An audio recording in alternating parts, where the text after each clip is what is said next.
নমস্কার বন্ধুরা, spicy village ফুডে আপনাদের সকলকে স্বাগত জানাই। আজকে আমি বানাচ্ছি একটি সম্পূর্ণ নিরামিষ পদ, যেটি হচ্ছে নিরামিষ পটল আলুর কষা। একদম সাবেকিয়ানা পদ্ধতিতে এই পটল আলুর কষা বানানোর জন্য যে সমস্ত উপকরণগুলি লাগবে সেগুলো ফার্স্টে আমরা দেখে নেব।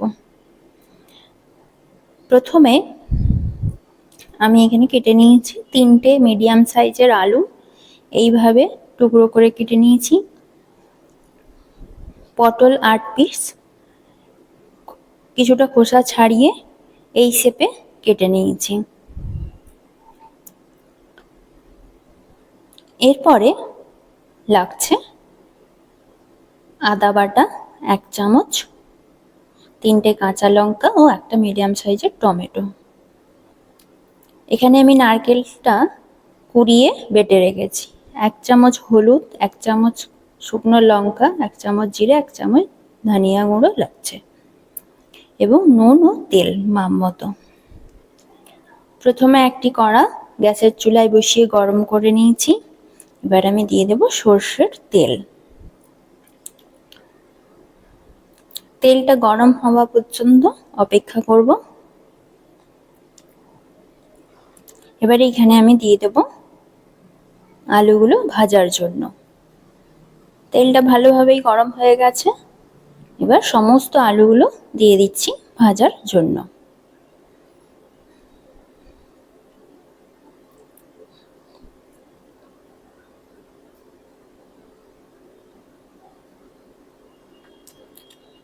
আলুতে 1/2 চামচ নুন দেব, যাতে আলুগুলো ভালোভাবে সেদ্ধ হয়ে ভাজা হয়ে যায়।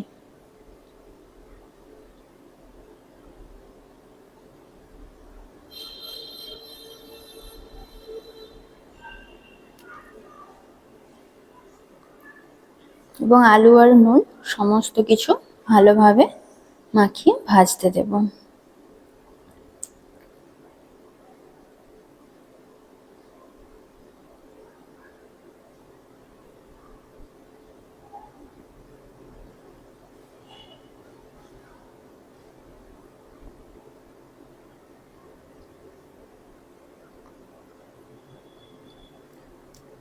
দেখুন বন্ধুরা, একটা সাইড সুন্দর লাল ভাবে ভাজা হয়ে গেছে।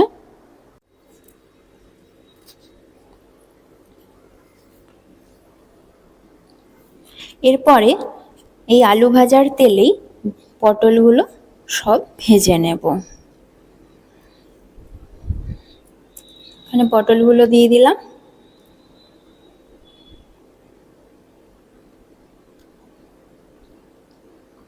এখানে আমি দিয়ে দেবো 1 চামচ হলুদ, 1/2 চামচ নুন,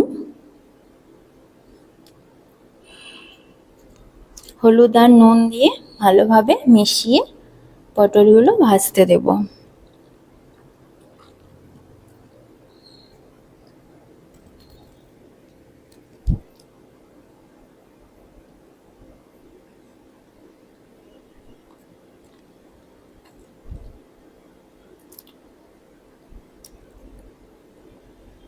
পটলগুলোর একটা সাইড ভাজা হয়ে গেছে, অপর সাইডগুলো উল্টে পাল্টে ভালোভাবে ভেজে নেব, নাহলে পটলের কাঁচা গন্ধ ছাড়বে এবং টেস্টও ভালো হবে না।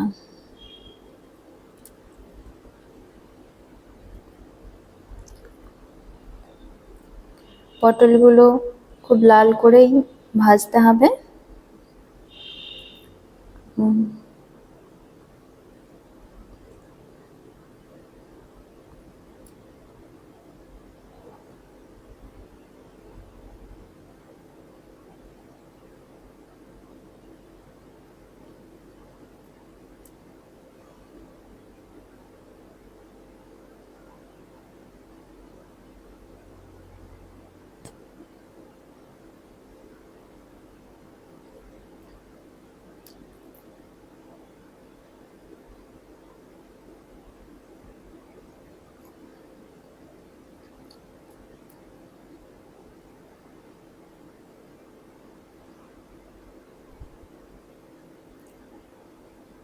এবারে দেখুন পটলগুলো ভালোভাবে ভাজা হয়ে গেছে। একটি হাতার সাহায্যে আমি একটি পাত্রে তুলে নিচ্ছি।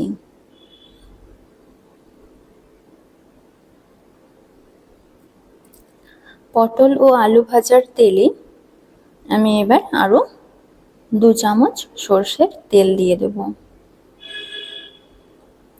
তেলটা গরম হওয়া পর্যন্ত অপেক্ষা করব।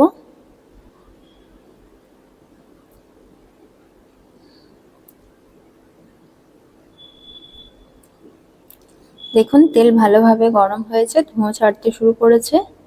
এবারে আমি এখানে দিয়ে দেব একটি শুকনো লঙ্কা এবং কিছুটা দারচিনি, একটি তেজপাতা, 2টো লং দেব আর 4টে এলাচ দানা। এলাচের মুখটা আমি এখানে ফাটিয়ে দিয়েছি, না হলে এলাচের গন্ধটা ঠিক ছাড়বে না।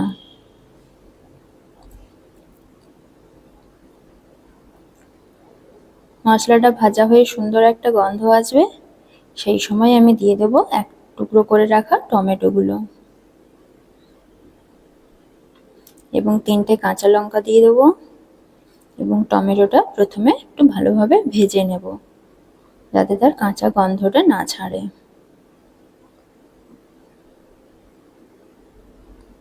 এখন দিয়ে দেব 1 চামচ আদা বাটা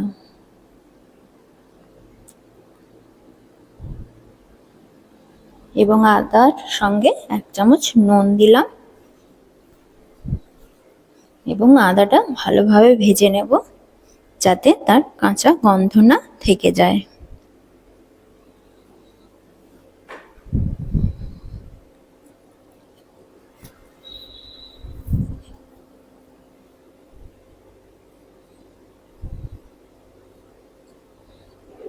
দেখুন মশলাটা ভালোভাবে ভাজা হয়ে গেছে। এবারে হলুদ, লঙ্কা, জিরে, ধনের একটা পেস্ট বানিয়ে রেখেছিলাম, সেটা দিয়ে দিলাম এবং ভালোভাবে নাড়াচাড়া করে কষিয়ে নেব।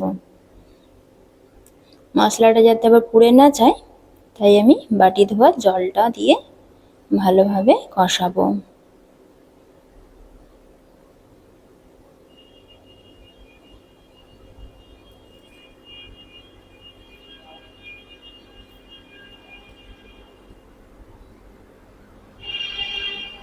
ভালোভাবে কষিয়ে নেব যতক্ষণ পর্যন্ত না মশলার থেকে তেল ছেড়ে যাচ্ছে। দেখুন এবার মশলার থেকে তেল ছেড়ে দিয়েছে। এই পর্যায়ে আমি ভেজে রাখা আলুগুলো দিয়ে কষাতে থাকবো।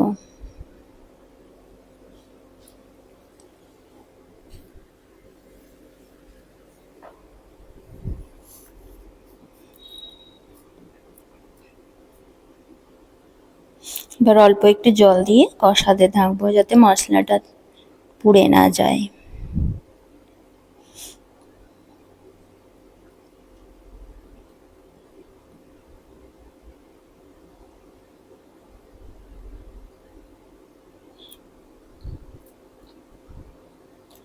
আলুটা যখন ভেজেছিলাম তখনই হাফ সেদ্ধ হয়ে গেছে। এখন কষানোর সময় ফুল সেদ্ধ করিয়ে নেব।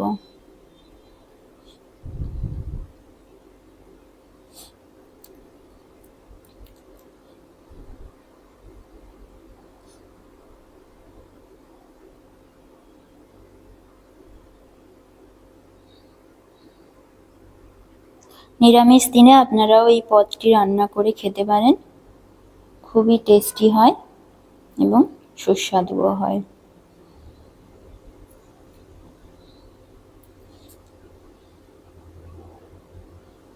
আলুটা কষানো হয়ে গেছে।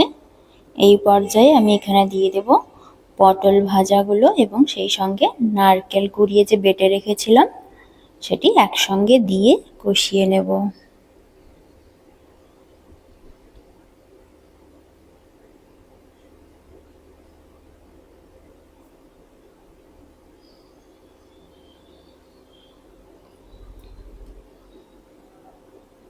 এবারে আমি এখানে দিয়ে দেব অল্প একটুখানি জল। জল দিয়ে ভালোভাবে সমস্ত আলু পটল গুলো কষাতে থাকবো।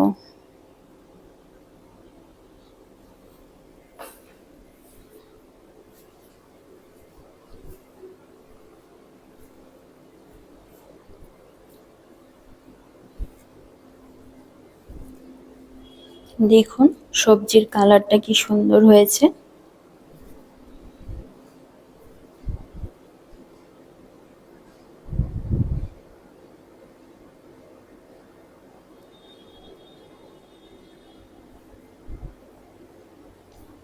আলুও সেদ্ধ হয়ে এসছে।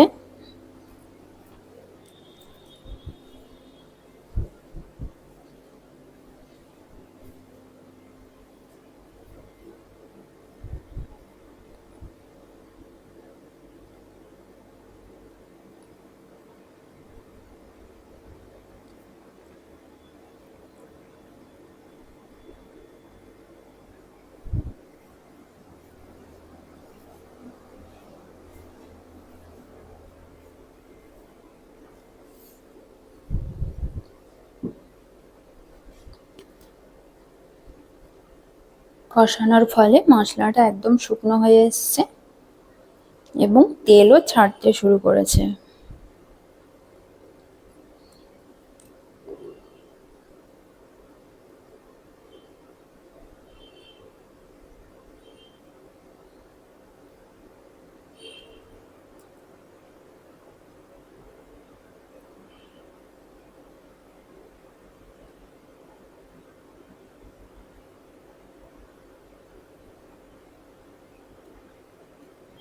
আলু একদম সেদ্ধ হয়ে গলে গেছে।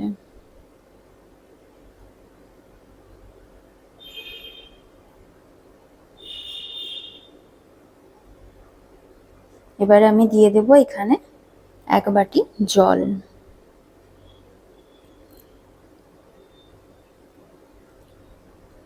আমি যেহেতু কষা বানাচ্ছি অতএব বেশি জল দেওয়ার দরকার নেই। জল দিয়ে আরো বেশ কিছুক্ষণ ফুটিয়ে নেব।